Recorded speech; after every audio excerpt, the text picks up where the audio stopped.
You're listening to RC Flightcast podcast with Frank Betts. All right, folks, welcome back to RC Flightcast. I'm Frank, and today we're diving into something every RC pilot, especially the electric flyers, needs to get right, and that's what's to bring to the flying field. Sounds basic, but if you've ever shown up without something important like your transmitter or a charged battery, you know the day can go sideways real fast. So let's break it down a little bit. I'll walk you through a solid checklist of what to bring for a smooth, safe, and fun day flying your electric RC planes. First up, the essentials. Let's start with the obvious, of course. The transmitter. Duh. No transmitter, no flight. So double check it's in your gear bag before you leave. Also make sure it's got fully charged batteries or topped off LiPos built in like my Futaba radio or my other radio, which has double A's in there. So make sure you've got spares and that the ones that are in your transmitter are good and topped off and got some good juice to them. Number 2, planes and spare props. Bring the planes you plan to fly, of course, but also think about the wind and your skill level. And if it's gusty and you've got a light 3D foamy, you might want to bring a heavier trainer too. So always pack spare props, especially if you fly off grass or rough fields or anything like that. Prop strike is a quick way to end the fun. And I've done that before. Been so hell-bent to get out to the field, I only used, the original prop that was on the plane, and I went to land and caught a little bit of a rock sticking up, and that was the end of my flying because I was like half hour away from home. So, yeah, always be prepared, as they say. As for the flight batteries, your LiPos, this one's a no-brainer, but I've seen guys show up with one pack for 3 planes. Yes, I have. If your plane uses 3S 1300s, for instance, bring 3 or 4 of those or more, and I've done that. I got a little portable charger that I take with me, but I'll explain that here in just a second, a little bit further. So, also check the batteries at home. And if they're puffy, damaged, or below storage voltage, leave them. Mark them. Dispose of them properly, because I've had puffy, damaged ones that were fairly new. They just got smacked up and just wound up having to throw them away. So be real careful with those. But, you don't want to mess around with those. I've seen LiPo fires before, and it's hot and heavy. It's pretty bad. So number 4. A LiPo safe charging setup if charging on site, a field charger and a deep cycle battery or portable power station can be a game changer if you're flying. I got a cat right in my face right now. Okay, Pumpkin, get your tail out of here. Ooh, come on now. Yeah, I've got a little 300 watt portable charger that I plug, or inverter, I guess you call it. I plug into my cigarette lighter, and I can sit there and just charge LiPos one after another all day long, and my car will start right up. So I don't know if you don't like that idea. Like I say, just bring a portable power station or a deep cycle battery or whatever. Let's see here. So now the support gear. This is what separates prepared from the frustrated. Number 1, field box or tool bag. You're going to need screwdrivers, hex drivers, spare screws, servo horns, glue, whatever your planes need. Foam safe, CA, hot glue, or contact cement can save the day. Now, as far as that hot glue gun goes, you can plug that right into that inverter, that little 300 watt inverter. Like I said, I plug into my cigarette lighter, and that runs that hot glue gun just fine. So a 300 watt little inverter.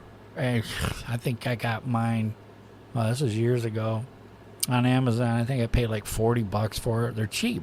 300 watts is handles just about anything that you're going to need for that. But just carry extra props, spinners, and adapters.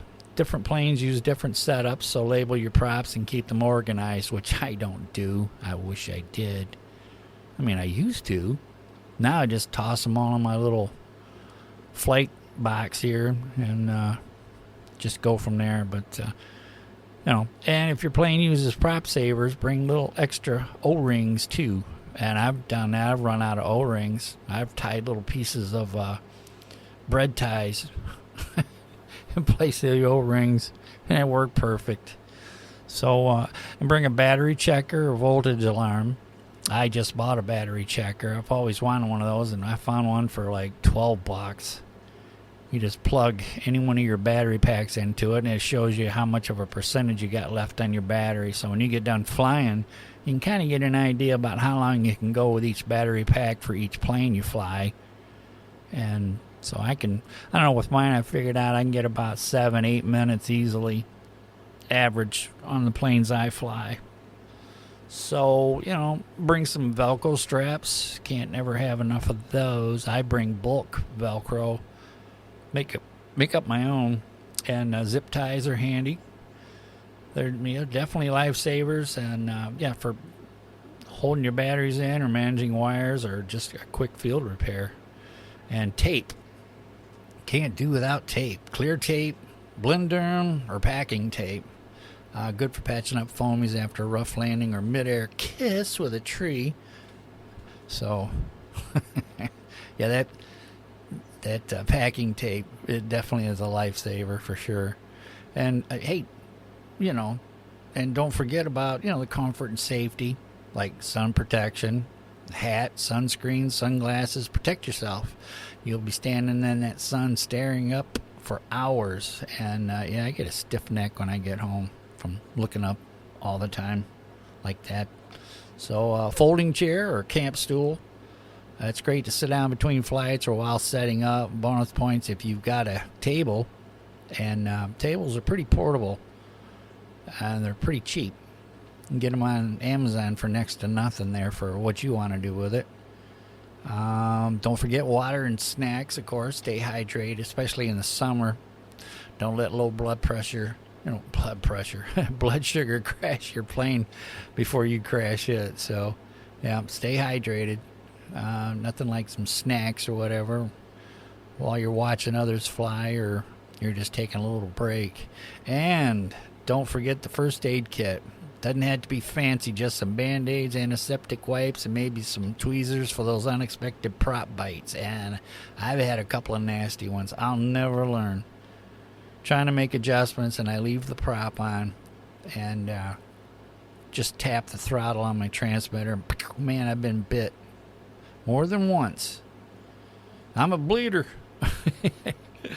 So, for organized flyers, unlike myself, which, I don't know, maybe I'm a little organized, but a flight log or a checklist. Some folks keep a notebook or use a phone app to log flights.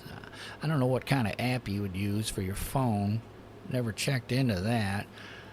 But, for your maintenance needs or battery cycles, especially useful if you fly multiple planes or are testing new setups.